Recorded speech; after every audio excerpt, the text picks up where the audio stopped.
این ناموس مرد تاجیک است، این ناموس مسلمان است.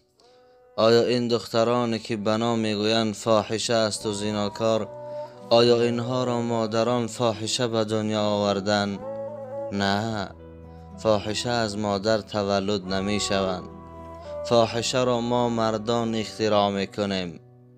دختری غریبی را که دیدیم از غریبیش استفاده کرده به عزتش خیانت میکنیم و اسمش را میمانیم فاحشه.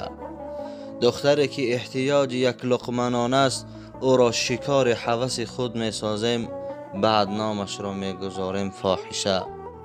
دختری که به ما اعتماد میکند و ما با وعده های شیرین ازدواج فریبش میدهیم و به عزتش خیانت میکنیم، بعد نامش را میگذاریم فاحشه.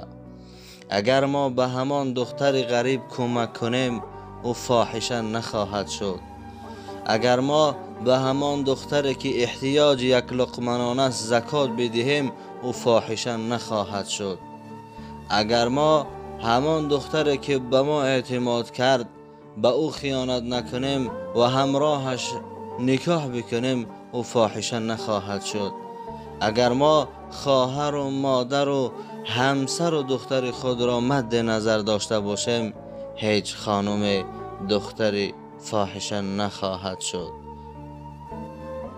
از شما عذرخواهی میکنم آبونچیان محترم، به خاطر که مدت طولانی است که در کانال ویدیوهای قصه های بهترین، پند و نصیحت های بهترین نشر نشده ایستاده است. این هم سبب های خود را دارد. یعنی از شما خواهش کرده می شود دوستانم که ویدیو را به تمام دوستان و نزدیکانتان بفرستید. خدا خواسته باشد در آینده قصه بهترینی از حیات پیامبر خدا درود بر او بهرتان پیشکش خواهد شد. باقی در امان خدا با شما بودم. بنده عبدالله، دعاگوی بنده باشید. یکایک شما را از برای الله دوست می دارم دوستانم.